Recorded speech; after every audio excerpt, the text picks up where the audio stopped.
la litiasis vesicular puede complicarse convirtiéndose en un cáncer vesicular y ese dolor es continuo.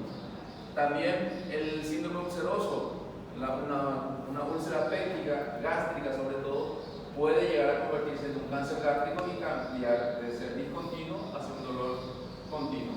¿Me entienden esa parte? Bueno, después lee bien ese cuadro resumen.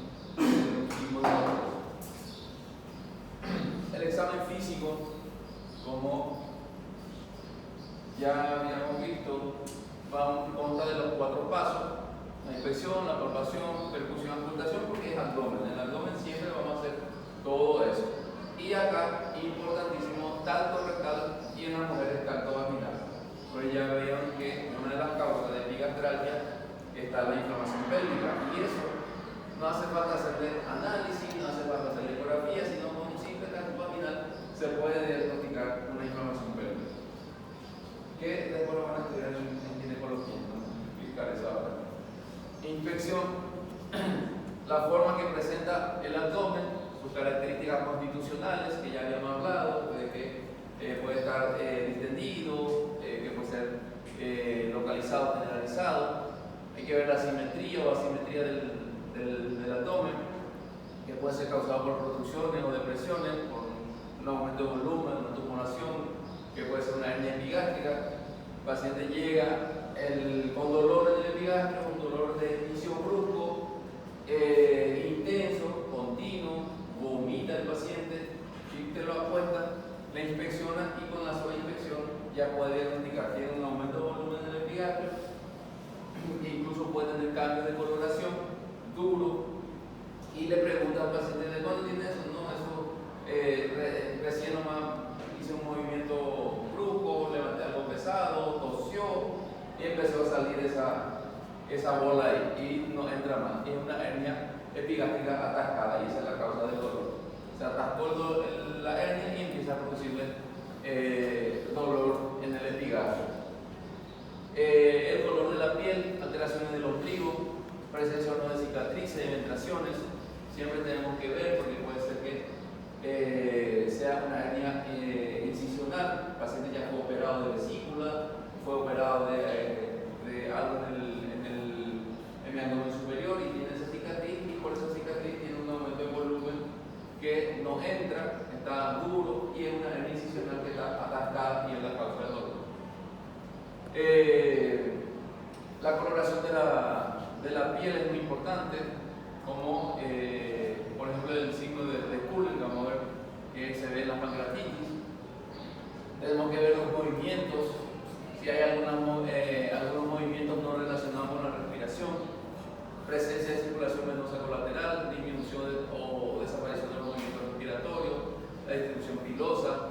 Hay muchas veces hay pacientes que se ve la peristalsis del paciente delgado, del epigastrio se ven los movimientos como si fueran víboras, los movimientos de rectación, que es la peristalsis del estómago. Sobre todo en los niñitos, en los niños, se pueden ver movimientos de cada vez que se contrae el abdomen y se ve como dos bolitas, como las olivas. En el epigastrio, que es por obstrucción del píloro. La hipertrofia pilórica congénita, que se ve en los niños pequeños, y eso produce una obstrucción del píloro. El estómago se distiende y cada vez que se mueve se ve debajo de la piel. Y los familiares muchas veces creen que tiene algún bicho ahí adentro del niñito, y es el estómago que se moviliza y produce esos movimientos de rectación. Se pueden visualizar también eso. Y pacientes desnutridos, mal cuidados, cuando vienen con una oclusión intestinal, también se puede ver eso. Infiltración del ombligo, que es el más frecuente del nódulo de la hermana María José, es un enrojecimiento, una inflamación en el ombligo, que es consecuencia de metástasis de algún cáncer intraabdominal, que puede ser de cualquier origen. Cuando metastiza ya a la pared peritoneal, o sea, ya tiene una carcinosis peritoneal, empieza a producir inflamación, una inflamación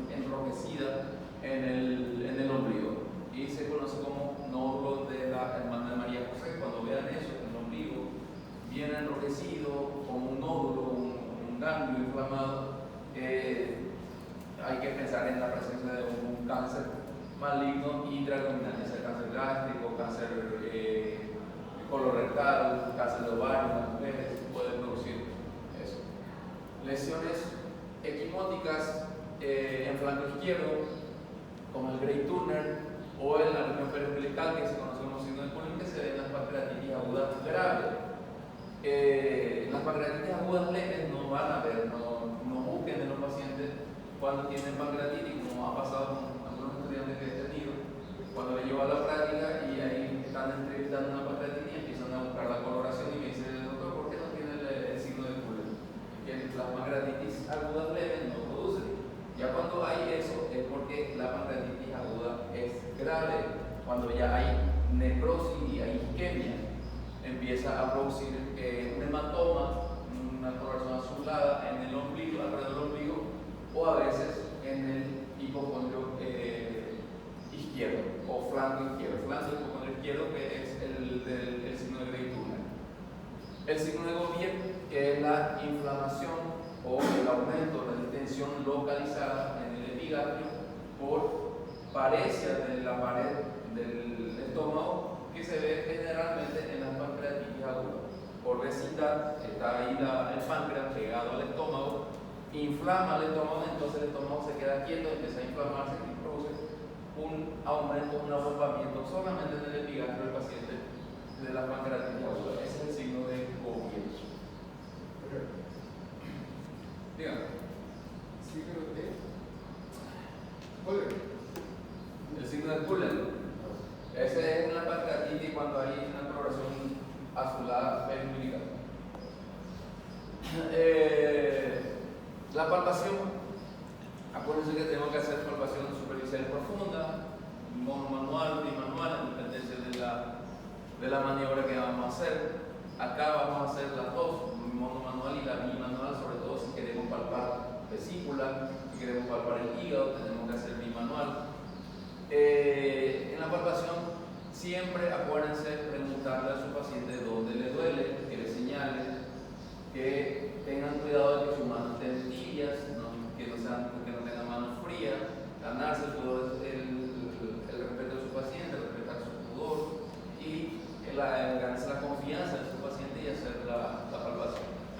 Siempre tenemos que palpar las fosas supraclaviculares, acá arriba, que tiene que ver con el epigastrio. Si el paciente viene con un dolor en el epigastrio, porque yo tengo que palparle en las fosas supraclaviculares, yo no le voy a examinar cuello ni mama. Porque hay enfermedades, sobre todo enfermedades malignas, cáncer gástrico, que produce metástasis e invasión del ganglio supraclavicular, sobre todo del lado izquierdo, que es el ganglio de Virchow, y el paciente viene con un aumento de volumen, tiene una tumoración, o el paciente también con dolor de epigastrio, ya por varios tiempo, ya se ha estudiado por todo, pero ya se puso tratamiento para una gastritis, para una úlcera, y sigue con su dolor, de vez en cuando viene con su dolor. Y entonces ya en el examen físico del abdomen no hay nada, le palpas la fosa supraclavicular y tiene una tumoración ahí en esa zona. Y eso puede deberse a un cáncer gástrico que metastizó al ganglio. Entonces, por eso siempre es importante palpar la fosa supraclavicular, palpar las axilas, las zonas herniarias, siempre tenemos que ver, sobre todo las hernias epigástricas, que son bastante frecuentes, que pueden atascarse y ser la causa del dolor. Las hernias incisionales también. Tenemos que examinar los genitales externos. En las mujeres, ya les dije que la inflamación pélvica puede producir dolor en el epigastrio. Contractura muscular, tenemos que ver la contractura muscular y si hay reacción peritoneal en caso de una peritonitis. Podemos, en el examen del abdomen, podemos contactar también la presencia de una masa ovárica, una masa tumoral en el ovario, que es por metástasis de un cáncer gástrico que se conoce como tumor de Brukenberg. Muchas veces en las mujeres tiene un cáncer gástrico, tampoco no manifiesta nada, tiene su dolor crónico y viene o le hace un estudio, a veces ecográficamente, por hacer un estudio general, y ven que tiene una masa tumoral en el ovario o en uno de los ovarios, o al examen físico, en el tacto vaginal, se constata de que tiene una masa ovárica, un tumor, y el tumor ya es metástasis o ya es invasión de un cáncer gástrico, se conoce como tumor de Krukenberg. Podemos constatar también con la palpación lo que ya habíamos visto en la inspección, el nódulo de la hermana María José, movimientos de recreación espontánea y provocada en el síndrome pilórico, la obstrucción pilórica. Muchas veces no vemos en la inspección normal, pero empezamos a provocarnos nosotros, tocamos, como en las embarazadas, que cuando queremos que se contraiga su útero empezamos a pellizcar el abdomen, la pared abdominal, a estimularlo y empieza a contraerse el útero, y así también puede contraerse en el caso de cuando hay una obstrucción del píloro, el estómago está dormido y cuando empiezan a tocarlo empieza a moverse, parece una víbora que está moviéndose ahí. Los puntos pancreáticos, en caso de una sospecha de pancreatitis aguda, que vamos a estudiar después la pancreatitis. El signo de Courvoisier-Terrier, que consiste en una vesícula aumentada de tamaño, indolora, en el hipocondrio derecho, y epigastrio en los casos de un cáncer periampular, cuando hay un cáncer o un ampuloma que puede producirme por obstrucción secundaria, se distiende la vesícula, no le duele la vesícula porque no es una colecistitis, y entonces se palpa la vesícula distendida, ya sea en el hipocondrio derecho o a veces en el epigastrio, y se trata de un tumor periampular. El tumor periampular es la que se encuentra entre el duodeno, puede ser el duodeno, la cabeza del páncreas, la desembocadura del colédoco, toda esa zona. Cuando hay un tumor ahí, se conoce como periampular porque no es específico de ninguna víscera, entonces produce una obstrucción secundaria de la vía biliar, y por eso es que la vesícula se distiende, no porque tenga piedra ni nada de eso. Las tumoraciones epigástricas con latidos, frémitos, podemos encontrar en las aneurismas de la aorta, o una tumoración, palpamos y tiene latido, tiene pulso. Podemos palpar una masa dura, pétrea, móvil, sobre todo que es transversal y se mueve hacia arriba y hacia abajo, en caso de los tumores del colon transverso, que acuérdense también que pasa por el epigastrio y puede ser la causa del dolor del epigastrio también. Entonces, eso es lo que podemos encontrar a la palpación. Entonces, percusión. La percusión, lo que podemos encontrar en caso de una úlcera péptica perforada, una peritonitis generalizada, es la pérdida de la matidez hepática o signo de Joubert, como se conoce. Como les había explicado ya, acuérdense que normalmente hay matidez en el hipocondrio derecho, desde el quinto espacio intercostal, del lado derecho hasta 1 o 2 centímetros por debajo del borde costal. Hay matidez porque ahí está el hígado. ¿Qué puede pasar? Que puede borrarse esa matidez, desaparecer esa matidez y estar ocupado por sonoridad, o sea, que es gas o aire ahí. Y eso pasa cuando se perfora una víscera hueca, sobre todo en este caso las úlceras gástricas. Se perfora el estómago o el duodeno y sale gas, y ese gas va y se deposita arriba en el techo entre el diafragma y el hígado, y hace que entonces toda esa zona se llene de aire, de gas, y por eso es que no hay matidez y hay sonoridad. Si tienen la oportunidad de entrar en una cirugía por videolaparoscopía, o no sé si ya tuvieron, no sé si han visto que cuando estamos empezando la cirugía metemos un trocar acá en el ombligo y empezamos a inflar, a poner gas, y yo a veces le hago la percusión para ver eso, y se pierde esa matidez, es donde mejor se escucha la sonoridad, porque se llena de gas, y donde primero se va a ir el gas es hacia arriba. Entonces, cuando tengan la oportunidad de ir al quirófano, que va a haber una videolaparoscopía, le pueden decir al profesor con el que esté para que le haga la percusión, para que escuche y se puedan familiarizar con ese sonido, para cuando tengan una úlcera perforada puedan diferenciar. También puede desaparecer el timpanismo del espacio del traume, del lado izquierdo, por el estómago, sobre todo cuando hay un tumor del estómago, va a haber, en vez de haber timpanismo, va a haber matidez, porque es una masa sólida. La auscultación es buscando en dependencia de la causa del dolor. Si estamos sospechando una obstrucción intestinal mecánica, acá lo que siempre vamos a contar son los ruidos hidroaéreos, que en caso de una obstrucción intestinal va a estar aumentado, presente y aumentado, o si es un niño paralítico, una peritonitis generalizada, puede estar ausente o puede estar disminuido. Los ruidos hidroaéreos son los que más, los que buscamos a la auscultación. Y en caso de que se trate de un aneurisma de la aorta, un aneurisma disecante de la aorta, que es la causa del dolor, podemos auscultar soplos en el epigastrio. Igual el soplo que se ausculta en el corazón se puede auscultar en el epigastrio. El tacto rectal y tacto vaginal siempre acuérdense de realizarlo, porque como ya vieron, la inflamación pélvica puede ser una causa, o puede ser un tumor, un cáncer gástrico que tiene la paciente. En la paciente que le hace un tacto vaginal pueden encontrar una tumoración, un tique de ovario gigante, pueden palpar una tumoración en los ovarios y deberse a un secundarismo de un cáncer gástrico.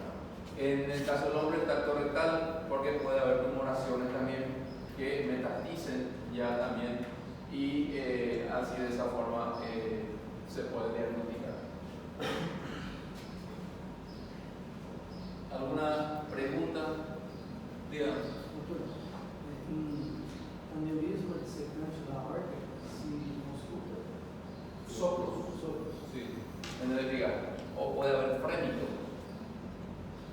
¿Preguntas? ¿Alguna otra pregunta? Nada. Nadie va a preguntar por el nódulo de la hermana María José. ¿Por qué ese nombre? ¿Y por qué no pregunta otro? O usted va a ir a buscar después y va a venir a explicarnos por qué se llama nódulo de María José. ¿Te dejamos como estudiante independiente? Sí, doctora, se queda como estudiante independiente para usted. ¿Cómo es su nombre? Juliana, en la próxima clase nos va a explicar por qué se llama nódulo de María José. Esa es una historia, doctora. Supuestamente la historia de la clínica Mayo de los Estados Unidos. No sé si han escuchado de la clínica Mayo, una de las clínicas más famosas a nivel mundial. Mayo es un apellido. Son varios hermanos que casi todos eran médicos. Y uno de ellos era cirujano. Entonces ellos tenían su clínica y ahí trabajaban de servidoras las hermanas. ¿Saben lo que son las hermanas? Sí. Las que trabajan en las iglesias. Ellas eran las que actuaban como enfermeras hace muchos años atrás. Entonces, una de las hermanas se llamaba María. Le llamó la atención que varios pacientes tenían un aumento de volumen y algo enrojecido del ombligo. Y cada vez que lo revisaba, tenía eso. Entonces eso le llamó la atención y le comentó a uno de los cirujanos. Y entonces el cirujano se puso a estudiarlo y demostró de que se trataba de una metástasis. Los pacientes, todos